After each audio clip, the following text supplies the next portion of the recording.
Back in 2016, I began my journey to find a piece of rural land I could make my own. I had a tight budget and wanted a good amount of land with trees that was accessible by road. I started browsing online and found a promising 5-acre plot in Arizona. I scrutinized the place using Google Earth satellite imagery. I didn't know it at the time, but the biggest downsides would end up being limited water and the poor quality of the dirt road. This increased wear and tear on the vehicle as tires and suspension need frequent replacement. Drilling and construction of well costs over $100,000 due to the depth, rock, and caverns. This forces most to haul water, exacerbating vehicle wear and tear even more.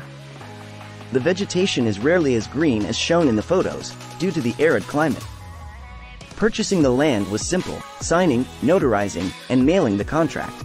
I loaded up the van with building materials from the local general store as I planned to build a small shed to store the necessities for camping on the property. Although I brought my brother and dog for help, I didn't realize how under-equipped I was.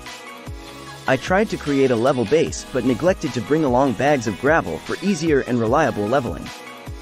The batteries on the Ryobi starter pack were nowhere near enough to cut all the wood, and the batteries were so slow to charge compared to my brother's DeWalt tools. Failing to insulate the floor and secure the crawlspace from critters with wire mesh led to many chilly and noisy nights. The goal was a simple 8x8-foot shed over the course of a few days. Although initially constructed without windows, as this kept the project simple, I would learn a cross breeze is very important for temperature control in summer, as is natural lighting. The weather was also challenging as we were expecting warm Arizona weather but got a light snow instead. As the project progressed, I came to regret not bringing a ladder, as it made hanging the roof trusses very difficult. Although cheap, installing a small interior door led to mice and bugs invading the shed. The OSB sheathing was painted, but I should have used T111 siding instead. Surprising, only the side facing the wind and rain got trashed over the next few years. The other 3 sides were in remarkable shape. Roll roofing and felt paper finished the roof, and a basic wood patio was added, and I should have topped it off with asphalt roofing material. It didn't last long without. I added a security door with fine screen and weather stripping. The Camp Chef Camp Oven, a great addition as the oven opens up a lot of cooking options. However, the gas lines do clog with moisture or contaminants over time, even with a propane filter. For solar power, I started with 2 golf cart 6-volt batteries and a Renogy Wanderer 10-amp PWM charge controller. I ended up incorrectly securing the wires in the charge controller, as the EP Ever controller clamps the wires in the opposite direction as Renogy does. I upgraded to the Renogy Rover 40-amp MPPT solar charge controller and eventually wired it up as 24-volt from 12-volt. While wiring through the fuse box was an economical way to provide protection, this configuration limited my ability to scale up as I expanded to 4 100-watt solar panels and increased the wire gauge. I found the pre-made battery cables to be too long and expensive, and I learned to make my own as short as possible for maximum efficiency. I recommend the Jondell 1200-watt pure sine wave inverter. This was enough to charge tool batteries, run lights, laptop, and a mini fridge. AC power tools and small microwave would trip the breaker for this inverter. I added glass wool insulation to the ceiling and would later add foam board insulation underneath the roof.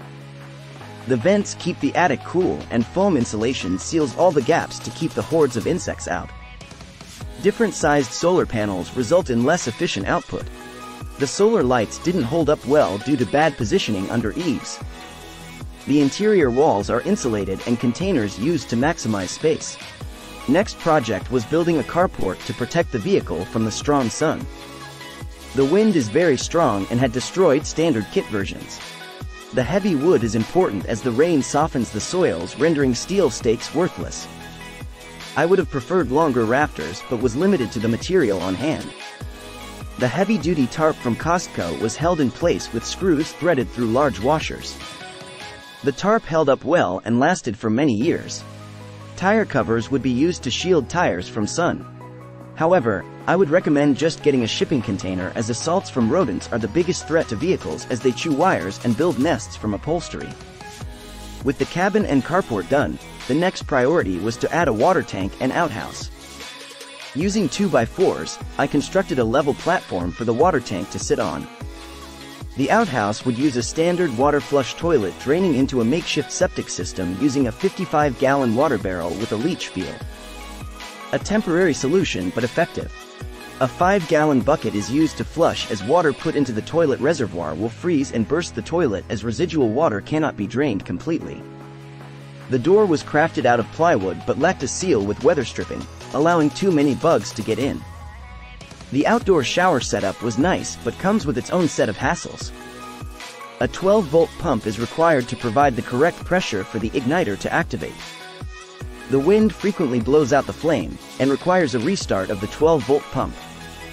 In the summer, the wasps, bees, and snakes will swarm you drawn to the water. I tried adding a shower curtain and later a partial wood enclosure to block the wind, but it was a marginal improvement. The concrete pad helps reduce the amount of dirt that splashes onto you. I definitely recommend an 8x8 enclosed space with toilet and shower, sealed from the elements and bugs, and can be easily heated in the winter. The water tank stand collapsed as it was not properly supported in the center. The PVC valve cracked due to freezing water, emptying the water tank. I upgraded to a brass valve and applied layers of insulation tape. A pipe tape wrap would be best, but I used electrical tape here and it's held up well for years. The portable shower is also vulnerable to freeze damage. Next, I added a much-needed window for the cross breeze and natural light. Also good place for a window air conditioner. I added 2x4 studs all around the window and was sure to use a waterproof membrane. Be sure to bring a weighted roller for proper application. The window was easy to fit in and center with shims. Silicone was applied around the edges except at the bottom to allow drainage. The snow is very pretty, however, it melts quickly and turns to mud, which makes everything more difficult. You can see the wear and tear on the OSB after 4 to 5 years.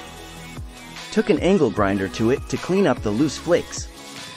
I reapplied paint and then worked on adding a layer of T111 siding over the OSB. These solar pathway lights were a nice addition, especially with how dark it gets at night, and the lights held up well over the years. I didn't know much when I started my journey, but I've come a long way and will continue to make progress and improve. Thanks for watching.